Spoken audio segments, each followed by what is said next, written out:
metode nomor satu yang paling penting hubungi yang punya. Yang punya jagat raya Allah Ta'ala, kita enggak, ya aku pinter dagang, aku pinter usaha, aku pinter ini. Nyombongkan diri, Allah lihat, sombong dia. Capek ke pasar keliling, sama Allah ditutup kerannya, krek. Orang yang lihat, walaupun promosinya luar biasa, iklannya luar biasa, Allah katakan sama hatinya orang yang mau beli, jangan beli. Oleh semua, mas ini enggak tertarik, ini no. Sehebat apapun dia nawar, sampai diganti dengan berbagai macam cara, enggak ada hasilnya. Kenapa? Diblokir sama Allah Subhanahu wa Ta'ala. Makanya Islam mengajarkan upaya untuk mendapatkan rezeki yang nomor satu, itu bukan upaya yang sifatnya ilmu yang diajarkan oleh orang-orang pada umumnya. Tapi nomor satu adalah taqwallah. Cara dapat rezeki itu takwa, caranya halal, caranya benar, caranya dengan ibadah. Ngerti halal haramnya, kemudian dengan ibadah, punya hajat, sholat hajat, kamu baca zikir ini, jalan takwa, baru melakukan jalan-jalan yang lain. Nah sekarang kan kebalik, jalan-jalan yang lain ditempuh, jalan takwa cadangan, kalau kepepet baru jalan, kurang ajar kayak gitu. Paham ya? Jadi jalan takwa ini justru jalan yang the best, yang terbaik, yang benar. Itu yang andalkan, kemudian jalan yang lain tempuh dengan dibalut takwa. Pergi ke pasar pakai takwa. Ya, pergi ke toko roti pakai takwa. Pergi ke showroom pakai takwa. Pergi ke dealer pakai takwa. Pakai takwanya, tapi nomor satu takwa yang sifatnya sholat, hajat, yang sifatnya sholawat, zikir, jalankan. Ya, jalankan. Kenapa? Karena yang punya adalah Allah Subhanahu wa Ta'ala. Maka ilmunya para wali adalah gimana caranya minta sama Allah Ta'ala. Biar kalau minta itu langsung Allahnya ya. Tidak pakai lama. Ya, dan segera. Caranya bagaimana? Mau enggak saya jelaskan? Wani piro. Nah, ini zaman sekarang ini kalau dibilang wani piro mesem, soalnya rawani piro-piro. Kalau dulu kan piro-piro wani, kalau sekarang rawani piro. Sepenting gratis, namanya juga ilmu. Oke, satu hal yang pengen saya jelaskan, ini rahasia, tapi ya nggak apa-apalah di-share ya. Namanya manfaat. Makhluk yang paling dicintai Allah siapa? Nabi Muhammad sallallahu alaihi wasallam. Dari semua ciptaannya Allah. Kan yang menciptakan Nabi adalah Allah. Yang menciptakan baginda Nabi Muhammad SAW adalah Allah. Nah Allahnya itu paling senang sama ciptaannya yang namanya Nabi Muhammad SAW. Paling senang. Kita ini kalau misalnya punya seseorang yang kita sayangi, kalau orang itu datang, yang ikut kita sayangi juga, betul ya? Kamu sama siapa? Sama kenalan saya. Oh siapa namanya? Dari mana? Padahal gak kenal. Disopo. Ya.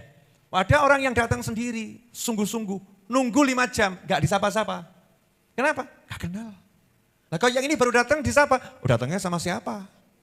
Yang gak datang sendiri, dia datang, dia ngajak orang yang saya sayang.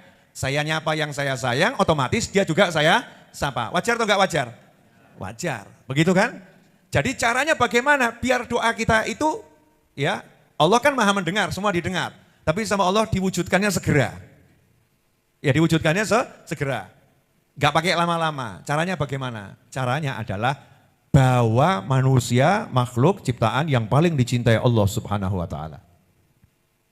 Jadi datangnya ke Allah bawa Nabi Muhammad SAW. Contoh, kita ingat istighfar. Orang kalau punya dosa suruh ngapain? Minta ampun, istighfar. Tapi untuk istighfar, Allah ngajarkannya itu ya menarik sekali.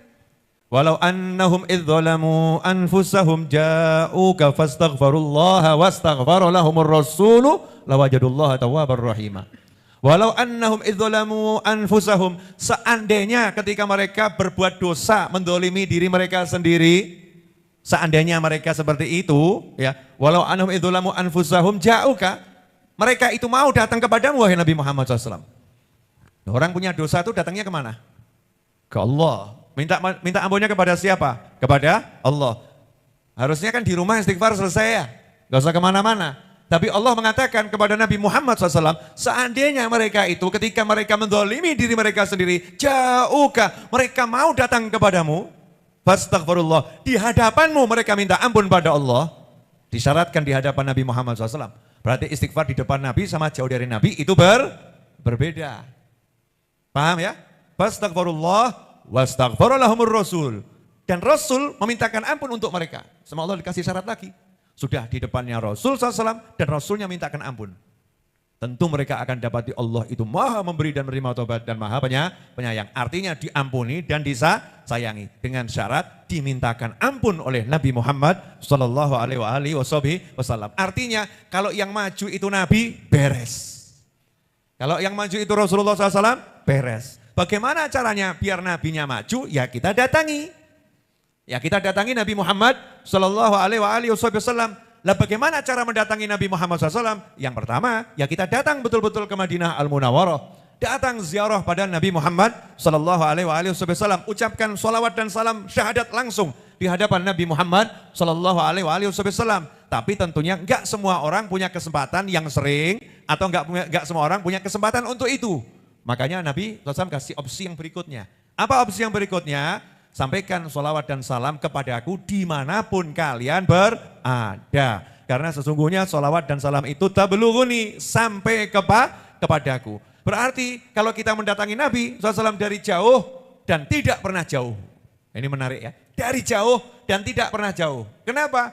Karena Nabi SAW tidak pernah mengajarkan kalau ucapkan salam sama Nabi, ya salam sama Nabi dalam bentuk assalamu alaih. Enggak. Ya Nabi salam alaika, ya Rasul salam alaika, ya Habib salam alaika, salawatullah alaika. Kamu, anta, kaful khitab. Dalam sholat diajarkan langsung. At-tahiyatul mubarakatus salawatut tayyibatu lillah. Assalamu alaika ayuhan nabiyyu wa rahmatullahi wa barakatuh. Langsung, enggak jauh. Kita enggak boleh meletakkan Nabi jauh di Madinah, enggak boleh. Nabi harus ada di hadapan kita, umatnya. Enggak boleh ada jarak antara kita dengan Nabi Muhammad Sallallahu Alaihi Wasallam. Karena Nabinya enggak pernah mau membuat jarak. Rasul enggak mengatakan salam untuknya. Enggak, assalamu alaihi. Enggak. Tapi assalamu alaika, kamu wahai Nabi, ada di hadapan kita Nabi Muhammad SAW. Jadi kalau kita ini pengen mendatangi Nabi Muhammad SAW, ya betul-betul kita datangkan diri kita di hadapan Nabi Muhammad SAW.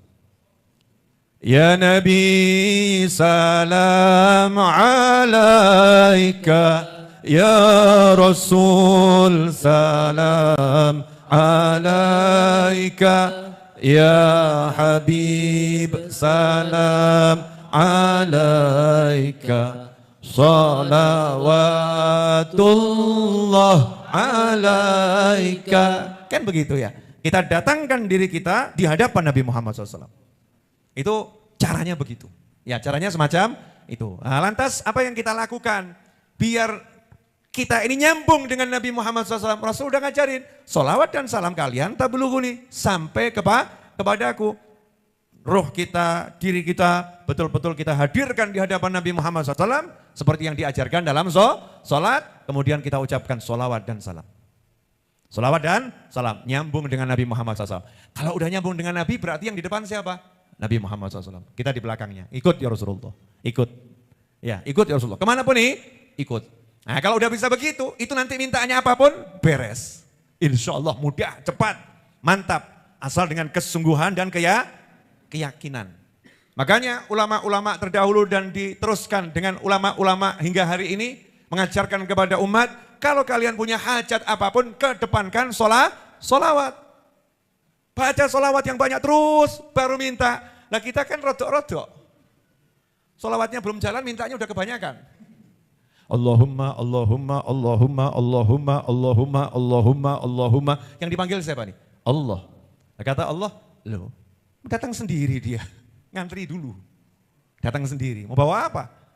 Tapi begitu, Allahumma salli ala Sayyidina Muhammadin wa ala ali Sayyidina Muhammad, kama sallaita ala Sayyidina Ibrahim wa ala ali Sayyidina Ibrahim, wa barik ala Sayyidina Muhammadin wa ala ali Sayyidina Muhammad, kama barakta ala Sayyidina Ibrahim wa ala ali Sayyidina Ibrahim, في العالمين إنك حميد مجيد. اللهم صل على سيدنا محمد وعلى آل سيدنا محمد صلاة تنجينا بها من جميع الأهوال والآفات وتقضي لنا بها جميع الحاجات وتطهرنا بها من جميع السيئات وترفعنا بها عندك على الدرجات وتبلغنا بها أقصى الغايات من جميع الخيرات في الحياة وبعد الممات. اللهم صل على سيدنا محمد في الأولين وصل على سيدنا محمد في الآخرين وصل على سيدنا محمد في النبيين وصل على سيدنا محمد في المرسلين وصل على سيدنا محمد في كل وقت وحين وصل على سيدنا محمد في الملأ الأعلى إلى يوم الدين. اللهم صل على سيدنا محمد وعلى آل سيدنا محمد مفتاح باب رحمة الله عدد ما في علم الله صلاة وسلاما دائمين بدوام ملك الله. اللهم يا الله. Baru minta Salawat. Begitu Rasulnya sudah maju ke depan, Allahnya langsung lihat kepada hambanya itu. Karena Allah sudah janji, siapa yang salawat kepadamu 1 kali, aku salawat kepadanya 10 kali. Hamba itu langsung dilihat oleh Allah Ta'ala dengan perhatian rahmat yang luar biasa. Baru minta, Allahumma bojo solihah. Kan begitu.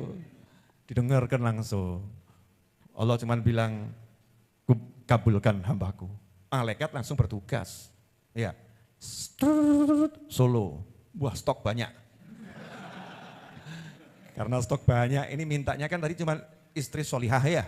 Stok banyak. Lah, datang kan solihah satu persatu, dia tolak-tolak terus nih. Kebanyakan stok. Saking banyaknya stok. Jadi mintanya yang jelas, jelas. Istri solihah yang bisa bahagiakan dunia akhirat bulan ini ya Allah. Gitu. Nanti kapan-kapan juga boleh, kan gak cetok. Ya, ini kan gak jelas, gak cetok. Jadi awali dulu dengan sholawat, Kenapa begitu? Karena dalam sebuah hadis Rasulullah Shallallahu Alaihi Wasallam bersabda seperti yang disebutkan dalam kitab Asy-Syifa karya Qadhil Iyad, ad-du'a bainas sholataini alayya la yurad. Doa yang dipanjatkan diawali dengan sholawat dan diakhiri dengan sholawat kepadaku la yurad, tidak ditolak oleh Allah Ta'ala. Makanya kiai-kiai dulu ya, ulama dulu, para habaib dulu kan ngajarnya gampang. Baca munjiah 1000 kali, baru minta. Nah, ini kemerungsung. Pengen cepet-cepet, ya pengen cepet. Tirakatin sholawat terus. Ada yang ngomong, loh Bib, tapi kok sholawatnya buat urusan dunia. Nah kalau minta dunia enggak sama Allah terus minta sama siapa? Saya mau nanya, mau minta sama siapa? Mau minta sama kerjaan, musyrik kamu. Kalau minta sama siapa? Sama Allah. Allah ngajarin caranya minta. Salah satunya Rasulnya mengajarkan SAW, kalau pengen doamu itu diterima, doa yang di antara 2 sholawat tidak akan ditolak. Artinya di antara 2 sholawat, diawali sholawat, diakhiri sholawat.